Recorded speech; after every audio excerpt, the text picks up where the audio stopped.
We've discussed retained earnings a few times throughout this chapter, but now we will explore it a little deeper, including the preparation of the retained earnings statement. Retained earnings is the total cumulative amount of reported net income minus any net losses and dividends declared. It is part of stockholders' equity, which is the owner's claim to the assets, and does not mean that any certain amount of cash or other assets actually exists. Restricted retained earnings refers to both statutory and contractual restrictions. Appropriated retained earnings refers to a voluntary transfer of amounts from the retained earnings account. Many times, a company cannot pay out dividends due to restrictions on retained earnings involving debt agreements. Retained earnings has a credit balance because it is an equity account. Therefore, credits will increase the account and debits will decrease the account. I made a little T account here in the middle. The items listed on the left will be the debits or the decreases, and the items on the right will be the credits or the increases. Let's look at the decreases first. A net loss reduces retained earnings. Paying out dividends will decrease retained earnings as well. This includes both cash and stock dividends. Having net income will increase the retained earnings account. You won't have both a net loss and net income. It would be one or the other. Remember, the company earns money, which goes into retained earnings. Then it will keep some of it in the account and will sometimes pay out some in the form of dividends. Another item that affects retained earnings would be any prior period adjustment. This is when a mistake or error is discovered in a prior year.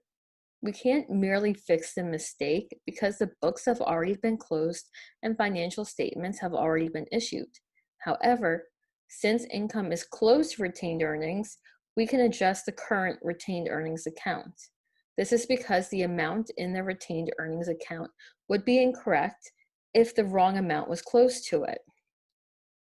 If there was an overstatement of net income in prior periods, then a higher amount was close to retained earnings, causing the account to be overstated. In order to fix retained earnings, we need to debit the account so as to bring the balance back down. To fix an increase, you make a decrease. The reverse is also true. You will credit retained earnings for prior period adjustments of understatement of net income. Since retained earnings does not have as much as it was supposed to, we need to add it in so that it is correct. Here's a little summary of that. If net income is overstated, you would reduce retained earnings. If net income is understated, you would increase retained earnings. The following information is available for Orange Co. for the year ended December 31st, 2017. Prepare a statement of retained earnings. The balance of retained earnings on December 31st, 2016 was $1,375,000. Cash dividends declared and paid during 2017 was $43,000. It neglected to record 2015 depreciation expense of $55,500, and the company earned $126,000 in 2017 net income. To prepare the retained earnings statement, you begin with the beginning balance. If there were errors, you want to fix that first. Then you include any additions, then the subtractions to the account, then you arrive at your final ending balance. What did the retained earnings statement start with? It would be the amount from 12/31 of 16, last year's ending amount.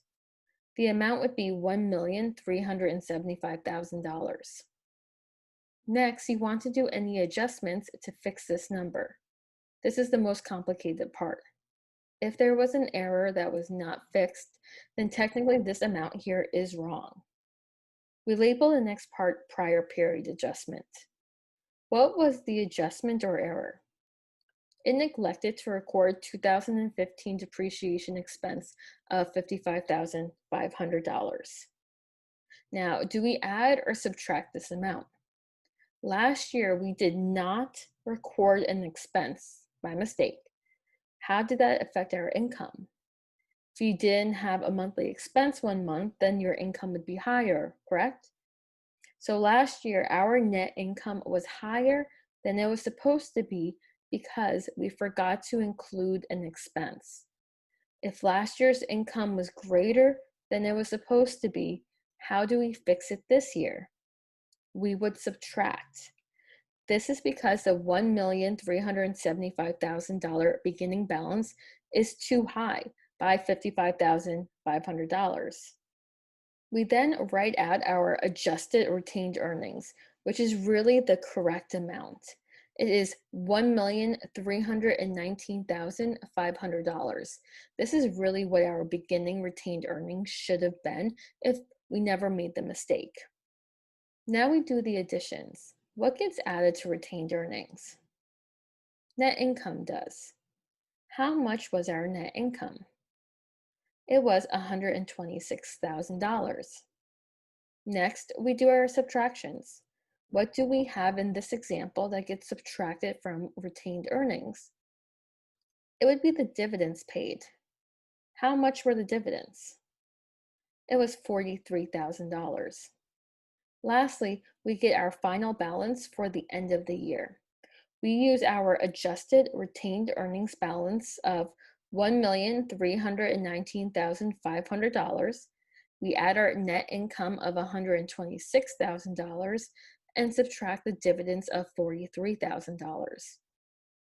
We arrive at an ending balance of $1,402,500.